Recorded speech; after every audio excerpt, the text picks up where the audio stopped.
वैभवी और आप सबका बहुत बहुत स्वागत है मेरे इस नए YouTube चैनल पे जिसका नाम है निवेश विद वैभवी। इस चैनल पे बहुत सारी प्रकार की सीरीज आएंगी जिसमें हम पैसा कैसे निवेश करें, उसे कैसे बढ़ाया जा सकता है, बिजनेस क्या होता है, स्टॉक मार्केट क्या होता है, स्टॉक मार्केट में क्या क्या घटनाएं हो रही है, स्टॉक मार्केट में इन्वेस्ट कैसे करें, बिजनेस में इन्वेस्ट कैसे करें, कम कम पैसों में ज़्यादा से ज़्यादा इन्वेस्टिंग कैसे कर सके, ऐसे बहुत सारे प्रकार के विषयों पे हम इस चैनल पे बात करेंगे। हमारे इस चैनल पे हम बहुत ज़रूरी और चर्चित विषय पे बात करेंगे जो है पैसा आता कहाँ से है और उसे खर्चा कैसे जाए।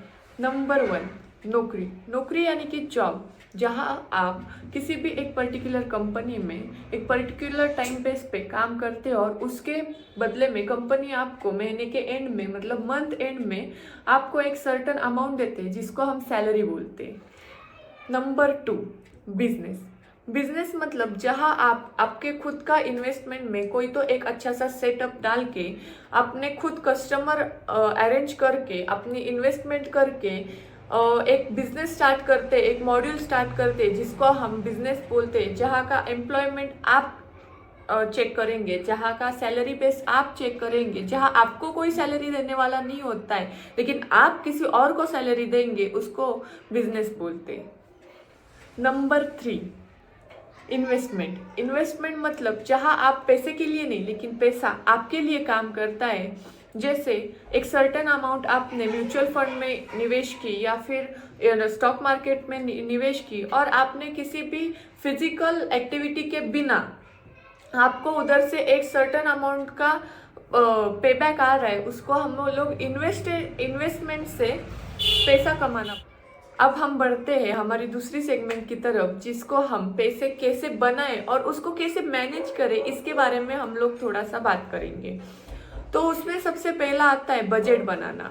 अगर आपके पास एक सही दिशा हो, आपके पास अगर एक सही बजट हो तो आप अपने पैसे बहुत ठीक तरीके से मैनेज कर सकते हैं। फॉर एग्जाम्पल, आप एक सैलरी मैन हो या फिर आप एक बिजनेसमैन हो, कोई फर्क नहीं पड़ता है। आप फॉर एग्जाम्पल 1 लाख महीने का कमाते हो और अगर वो 1 लाख को आपने सिर्फ अपने ऐशो आराम में खर्च कर दिया तो आप इन्वेस्ट क्या करेंगे? तो आज से 3-4 साल बाद आपके पास बचेगा क्या? तो इसके लिए आपको एक बजट बना के चलना बहुत ज़रूरी रहता है। फॉर एग्जाम्पल, अगर आपके पास 1 लाख की सैलरी आती है तो उसमें से सर्टन अमाउंट में मैं अपने खर्चे के लिए बचाऊंगा, एक सर्टन अमाउंट मैं मेरे एक ऐशो आराम के लिए बचाऊंगा, एक सर्टन अमाउंट में इन्वेस्टमेंट के लिए बचाऊंगा। ये एक प्रकार का बजट होना, ये एक प्लानिंग होना अपने पास बहुत ज़रूरी। इसमें अगला पार्ट आता है 50-20-30 का रूल बनाना। मतलब 50% आप जरूरी खर्चों के ऊपर खर्चा करें, 20% आप सिर्फ अपने इच्छाओं पे खर्चा करें और 30% आप इन्वेस्ट करें या फिर सेविंग करें। इससे आपको इन फ्यूचर जो 30% का जो अमाउंट है वो इन फ्यूचर आपको बड़ी से बड़ी आपकी इच्छाएं पूरी करने में काम आ सकता है। नेक्स्ट है क्रेडिट कार्ड का एकदम सही तरीके से इस्तेमाल करें। जहाँ पर credit card in the sense, हम इस सेगमेंट में क्रेडिट कार्ड मतलब किसी से क्रेडिट लेना या फिर उधार लेना, इस बात पे बात करेंगे। तो इस सेगमेंट में क्या होता है, अगर आपको बहुत ज़रूरी नहीं है तो आप बिल्कुल भी किसी से उधार ना ले या फिर क्रेडिट कार्ड यूज ना करें। बहुत कम जगह पे और बहुत ज़रूरी चीज़ों के ऊपर आप किसी से उधार ले या फिर क्रेडिट कार्ड से मदद ले सकते हैं।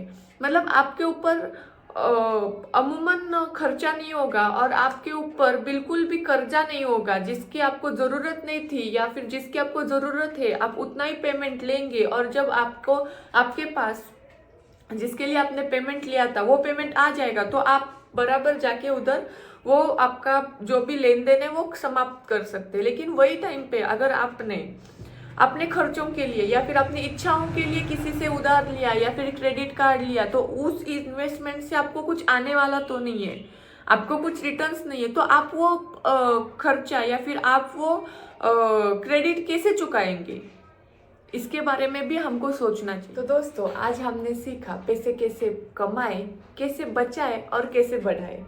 अगर पैसों के लेके आपको कोई भी शंका हो या फिर इन्वेस्टिंग के लिए कोई भी सवाल हो तो हमें कमेंट सेक्शन में ज़रूर पूछें और ऐसी वीडियो के लिए हमें ज़रूर फॉलो करें। Thank you.